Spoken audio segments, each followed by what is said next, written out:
He was a nobody, a defrocked monk, an exiled nobleman, and by some accounts, a man with no lineage whatsoever, whose name would have been lost to the dust of ages. Yet this man, Grigory Otrepyev, managed not just to deceive one of Europe's most powerful states. He stormed into Moscow, overthrew the reigning dynasty, and ascended to the throne himself. For 11 months, he wore the Monomakh's cap, claiming to be the miraculously saved Tsarevich Dmitry, the legitimate heir to the throne. This is not conjecture, not a legend. It is a confirmed fact. In 1605, Russia received a Tsar who was an absolute impostor. His story challenges all notions of power, legitimacy, and human audacity. Grigory Otrepyev didn't just impersonate someone. He became that person in the eyes of hundreds of thousands and then millions of subjects. His ascent to the pinnacle of power was not a random turn of events, but the result of a phenomenal gamble where an entire empire was at stake. He didn't just pursue a goal, he created it as he went, exploiting every crack in the political system, every weakness of his adversaries. Otrepyev's actions reveal a man who not only believed his own lie, but forced others to believe it with fanatical conviction. He was neither a great military commander, nor a wise statesman, nor even a charismatic orator in the modern sense. However, he possessed an incredible instinct for opportunity and an unprecedented audacity that allowed him to go all in when others faltered. He didn't hide in the shadows, but resolutely stepped into the historical spotlight, claiming rights to what was not his. This audacious act was not a singular burst of madness. It was the culmination of a journey that shaped him into a personality capable of such a grand deception. A journey that began long before he uttered the first words about his miraculous salvation. He burst into history like a comet, scorching everything in his path. But before this impostor ascended the throne, he had to be created. Not by mystical providence, but by the harsh reality of the Muscovite Tsardom at the turn of the 16th and 17th centuries. Grigory Otrepyev, the future False Dmitry I, was not born a Tsar. He was born into a family whose nobility was fading. His father, Bogdan Otrepyev, died in a skirmish with Tatars when Grigory was still a child. This was not just a personal tragedy, it was a stigma. In a world where status was determined by service and lineage, losing a breadwinner and head of the family meant a fall, a vulnerability. The family likely faced hardship, perhaps even hunger, which was common for many in that era, especially for those who had lost patronage. These early years, spent in the shadow of loss and social decline, instilled in him not just ambition, but a burning, all-consuming thirst for affirmation. He observed how power and wealth shifted hands, how yesterday's favorites became tomorrow's victims, how rumors capable of shaking the state were born and died. He saw that in this world, where law often gave way to force and intrigue, one could rise from the bottom if one possessed enough audacity and intelligence. His path led through a monastery. At the Chudov Monastery, one of Moscow's intellectual and political centers, he received an education unavailable to most. He was a scribe, which meant access to books, to information, to court secrets whispered through monastic cells. His sharp mind, phenomenal memory, and ability to learn set him apart. From a simple novice, he quickly rose to deacon.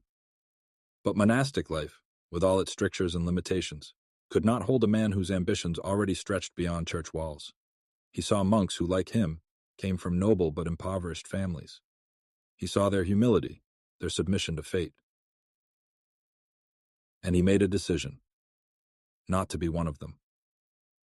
The key moment, his point of no return, was not mystical intuition, but cold calculation. He didn't just flee the monastery. That would have been merely an escape from fate. He fled, already spreading dangerous rumors about his unearthly origin. His actions show that it was within the walls of Chudov Monastery, near the Kremlin, that he first began to try on the role that would change Russia. He didn't just hear about Tsarevich Dmitry. He likely meticulously studied everything known about the deceased heir, his appearance, manners, habits. He absorbed every detail, preparing for the main role of his life. Otrepyev didn't wait for the legend to find him. He actively shaped it, preparing the ground for his phenomenal imposture. The environment that spawned him was steeped in brutality. The Muscovite Tsardom of the late 16th century was a society where human life was cheap. Death, torture, and executions were commonplace. Social mobility existed, but it was mortally dangerous.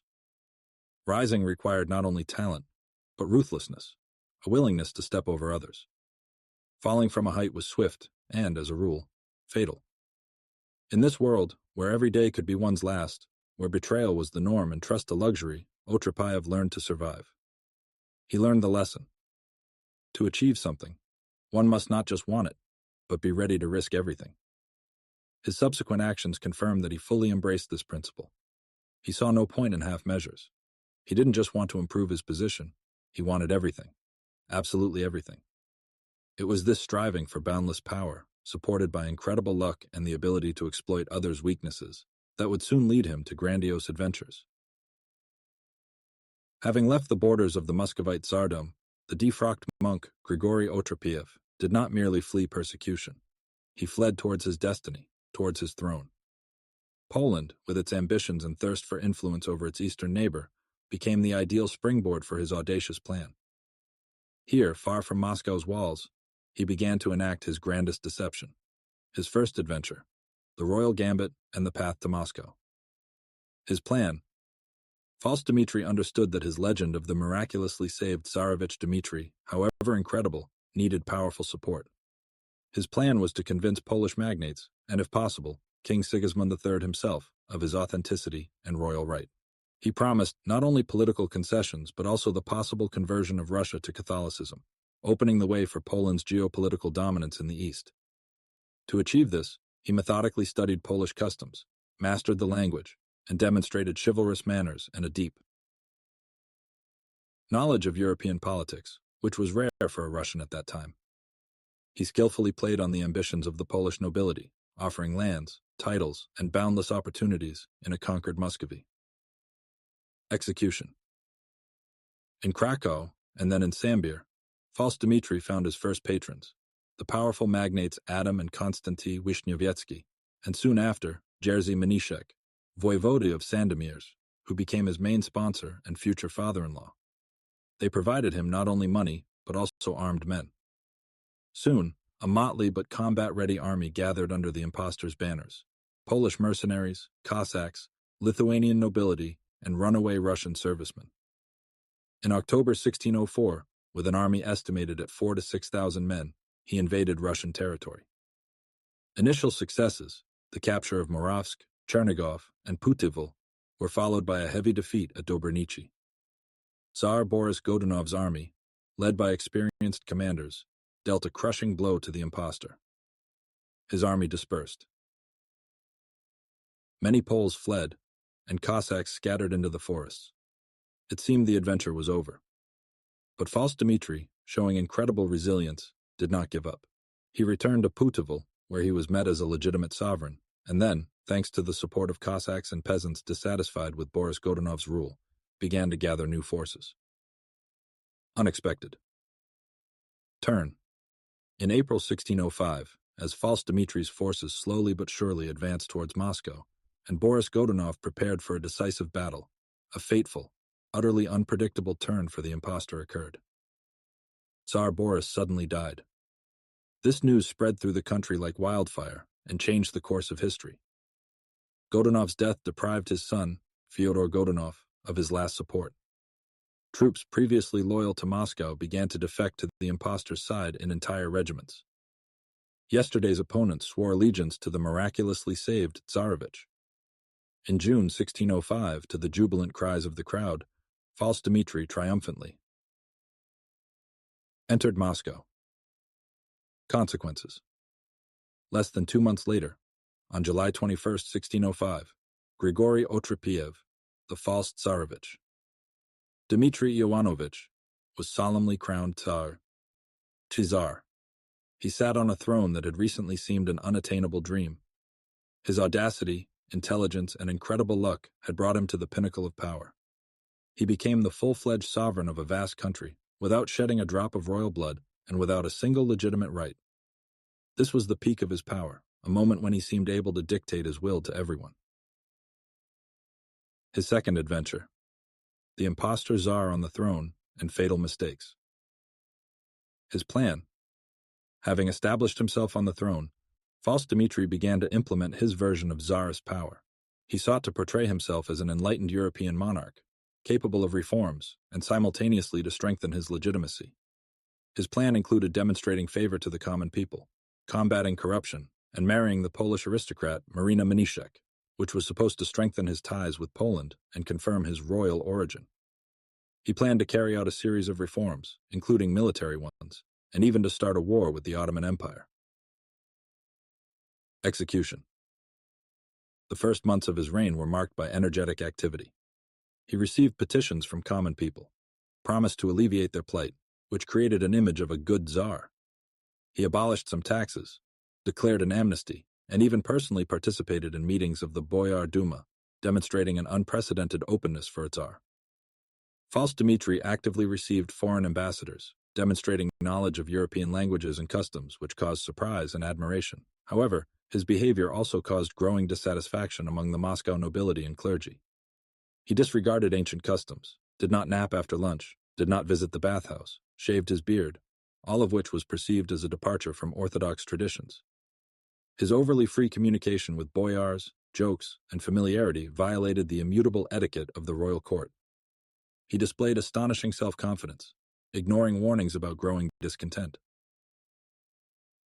As if intoxicated by success, he showed more and more signs of impunity, convinced of his invulnerability. Unexpected turn. The culmination of his reign, which heralded catastrophe, was his wedding to Marina Mniszek. In April 1606, Marina, accompanied by a huge retinue of 2,000 Poles, arrived in Moscow. This arrival was perceived by Muscovites as a foreign invasion. The Poles behaved provocatively, plundered, committed outrages, did not observe Russian customs, and their Catholic rites aroused the indignation of the Orthodox population. Marina herself refused to convert to Orthodoxy, which was an unheard-of audacity. The wedding, which took place on May 8, 1606, was lavish, but performed according to Catholic rites, which finally undermined the Tsar's authority in the eyes of the people and clergy. Against the backdrop of this feast, which cost the treasury enormous sums, tension grew in the city. Consequences.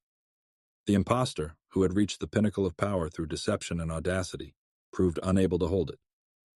His desire for European innovations, disregard for Russian traditions, and especially the scandalous marriage to the Catholic Marina Mniszek, led to a final rift between him and Moscow society.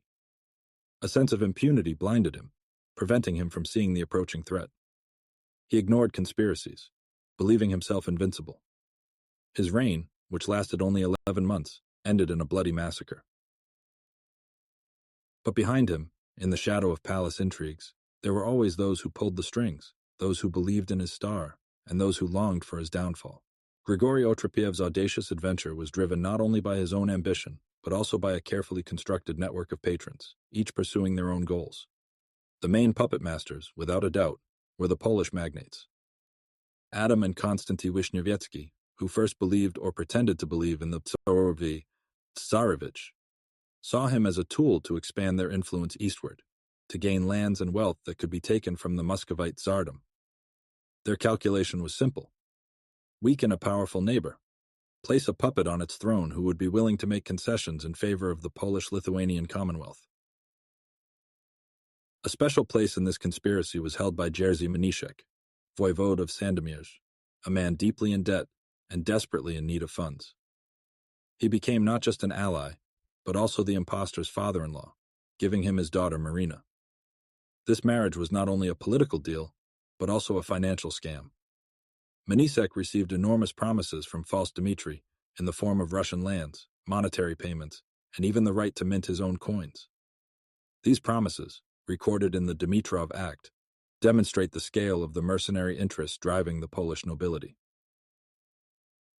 Behind the magnates loomed the shadows of the Jesuits and the papal nuncio Rangoni. For them, False Dmitry was the key to converting schismatic Rus to Catholicism, to expanding Rome's influence eastward. The impostor's promises of accepting the Union, building Catholic churches in Moscow, and subordinating the Russian Church to the Vatican all were part of a grand plan of spiritual conquest. King Sigismund III Vasa, though not openly supporting the adventure, did not hinder it. He saw in it an opportunity to weaken his long-standing adversary and, possibly, to place a ruler on the Moscow throne who would be loyal to Poland. But not only Polish elites benefited. Cossacks, always yearning for freedom, land, and plunder, joined his army by the thousands, seeing in him a leader capable of giving them what the Moscow government denied. Peasants and townspeople, exhausted by famine, taxes, and serfdom, saw in the miraculously saved Tsarevich a deliverer from oppression, one who would restore justice. They believed in the myth of a good Tsar who would come and set everything right. However, standing in False Dmitry's way was Boris Godunov, the reigning monarch whose legitimacy rested on the shaky ground of accusations of murdering the true Tsarevich Dmitry. Boris, an intelligent and perceptive politician who rose to power from the ranks of the Oprichnina, could not ignore the threat. His reign was overshadowed not only by popular discontent, but also by constant rumors, sowing doubt about his right to the throne. He, more than anyone, understood the threat posed by the impostor. Boris Godunov became the main antagonist of this drama. He immediately reacted to False Dmitry's appearance, sending letters throughout the country exposing him as the runaway monk Grigory Otrepyev. He dispatched troops to suppress the rebellion and even inflicted a heavy defeat on the impostor at Dobronichi. But every step Boris took to expose him only strengthened the myth of miraculous salvation in the eyes of the people. The death of Tsar Boris in April 1605, sudden and inexplicable, was a fatal turning point that pulled the rug out from under his supporters and opened the way for the impostor to Moscow. It was not just the end of one reign, it was a sign, foreshadowing that even the most skillful politician is not always able to control the unleashed forces once out of the bottle. And these forces, once unleashed, could turn against the one who manipulated them. May 1606. Moscow, overflowing with the Polish retinue, seethed with indignation. Each day of the foreigners' stay, their provocative behavior, and open disregard for Russian customs, as well as their Catholic rites, undermined False Dmitry's already fragile throne. His reign, which began with a triumphant entry, was rapidly hurtling towards catastrophe. The Tsar, who had recently seemed invincible, displayed absolute overconfidence. He ignored numerous warnings about conspiracies, brushed aside reports of unrest among the boyars and common people. His actions showed that he believed in his own invulnerability, and this belief became his main, fatal mistake. In the shadow of the Kremlin walls, among those he had pardoned and brought close, the most dangerous betrayal was brewing. Prince Vasily Shuisky, a man who had survived disgrace and even a staged execution at False Dmitry's command, now led the conspiracy. His ambitions were not satisfied, and his knowledge of Russian customs and the psychology of the crowd made him an ideal puppet master. Shuisky skillfully exploited the growing discontent, the outrage of the boyars, whose privileges were curtailed, the indignation of the clergy, horrified by Catholic expansion, and the disappointment of the people, who had not received the promised relief. Rumors that the Tsar was an impostor, the former monk Grigory Otrepyev, which Boris Godunov had unsuccessfully spread earlier, now found fertile ground. The presence of thousands of Poles, perceived as occupiers, their atrocities, and open disregard for Moscow's order became the last straw that broke the camel's back. This was not merely the unmasking of an individual. It was the unmasking of his entire policy, his entire alien rule, which was perceived as a trampling of ancient traditions. The night of May 17, 1606. Moscow was plunged into anxious anticipation. Rumors spread through the city like snakes, whispering of a conspiracy, of an impending uprising. Suddenly, at dawn, church bells rang the alarm, but it was not a fire. It was a signal. Armed detachments of boyars, joined by crowds of townspeople, rushed to the Kremlin. They shouted accusations, demanding retribution against the heretic and impostor. The palace plunged into chaos. The guard, consisting mainly of Germans and Poles, was caught off guard, unable to resist the fury of the rebels. False Dmitry, awakened by the noise and shouts, understood. This was the end. His kingdom was collapsing overnight. He tried to escape. He jumped from a window of his palace, probably hoping to disappear into the crowd or find refuge. But the fall was unsuccessful. He broke his leg and, limping, tried to hide in a bathhouse, or, according to another version, among his German bodyguards. However, he could not hide. He was quickly discovered. Beaten, humiliated, He appeared before the crowd that had only yesterday elevated him to the throne. At that moment there was no grand unmasking, no solemn trial. There was only a furious chant demanding an answer. Who are you? And when he, according to some testimonies, tried again to declare himself Tsarevich Dmitry, the crowd's anger erupted. One of the boyars, Pyotr Basmanov, who had been his loyal supporter just yesterday, was among the first to strike, a betrayal that was especially bitter.